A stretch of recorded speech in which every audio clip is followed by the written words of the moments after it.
Hey guys, just outside the Springbok team hotel in Bloemfontein. It's quite a nice day. So and quite an interesting team selection. Excuse the background noise of the cars there. You'll see there's some cars going by.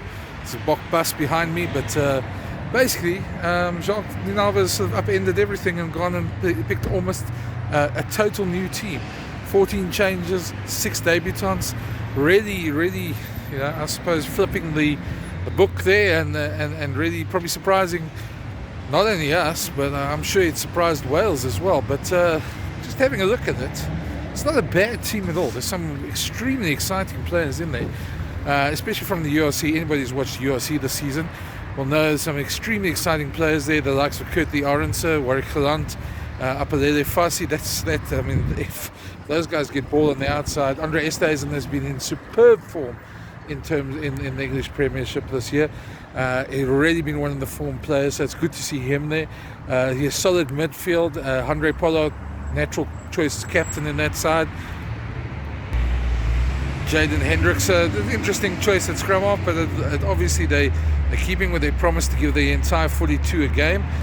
You look at the loose trio: Evan Roos, Marcel Coetzee, Pieter-Steph du Toit, former World Player of the Year, plus probably the two most exciting guys out of the URC this year. Evan Etzebeth gives a lot of grunt there. Marvin Ori's been very good in the URC this year as well, so it gets his shot as well. And then the front row, Trevor Nyakani, Thomas du Toit, Joseph Weber. There's nothing wrong there. There's the typical the Boks have got so much depth in the tight five at the moment. You can put any front row out there. I'm sure they'll do well as well. So a couple of nice cameos. Deon Fourie getting his, as he's told us today, nickname is Branas. Deon getting his chance at 35-36. Nobody's going to argue with that given his URC form. It's a very exciting team, and a team that really, if they get on the front foot, can really cause some problems for any team over there. It's a team that's basically based on form this season, so it'll be interesting. We always get those arguments of form doesn't translate into the test arena and all that sort of stuff. It'll be very interesting to see if it happens. But Wales is going to be a tough challenge for this team. They're really going to be a tough challenge. They've said they're not going to back down in the physicality stakes. They're going to try and get under the Boks skin. And there's going to be a lot of young, nervous energy out there in their first test this time. A lot of guys are getting chances that they've been waiting for. So you can imagine there being a lot of nervous energy around there. So how they handle that is going to be good. The one thing that I think has been good is that the team has known about this for a couple of weeks now. They've had last week's team, they've split into two. They sort of trained like that. The one team prepared as Wales and the other team prepared as South Africa for the first test, and they've swapped around this week against Bloemfontein.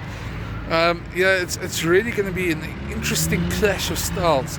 I think the one thing is, if you look at it in long term, it's not a bad thing for Springbok rugby. Anyway, it's not a bad thing for Springbok rugby. Just remember, at the end of the year, they're going to be playing an England team without their overseas-based players, so they need to rely heavily on the URC-based players, and that's what they're going to have to do. So if you look at it long-term plan, if this team comes through and does well, this team will probably form the bulk of the SAA team that will tour Europe or to England with them at the end of the year, and that will probably form the bulk of the team that plays England in that final test of the year. So a lot of thought has gone into this. It's a part of long-term planning. And as Jacques Ninalva said to us today, you could have easily played these guys in the third test after the series was hopefully won and done and dusted.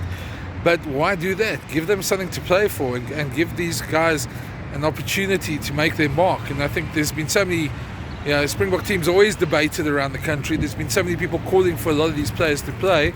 Well, they're getting their chance now, and it's going to be a very exciting team.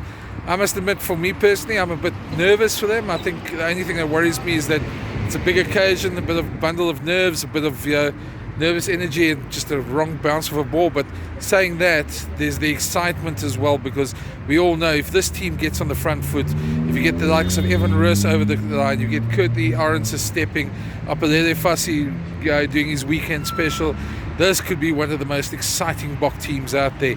So I don't think there's anything to be nervous about or too nervous about. I think the nervousness will probably just be getting the guys to settle. But yeah, I'm sure there's a plan. The guys are working on that, and look, it all comes down to what happens on the field. So that's it for me. That's my reaction to the team. I just think, yeah, it's a good team. It's a good team. It's a young and exciting team, and it shows the depth in Springbok rugby that you can pick a team like this for a test. And yeah, there'll be maybe opinions, a bit of nervousness because the guys haven't played too many tests together. But everybody's got to start somewhere. It's a bit of a gamble from Jacques and them, but it's a calculated gamble. And if it comes off, it can be, brilliant for the Boks. And they could end the year with having 45 players that they could easily take to the World Cup. So that's it. I think it's going to be good. We'll chat again. I'll do another one of these before on Friday for the game. But yeah, a very interesting team selection. Thanks.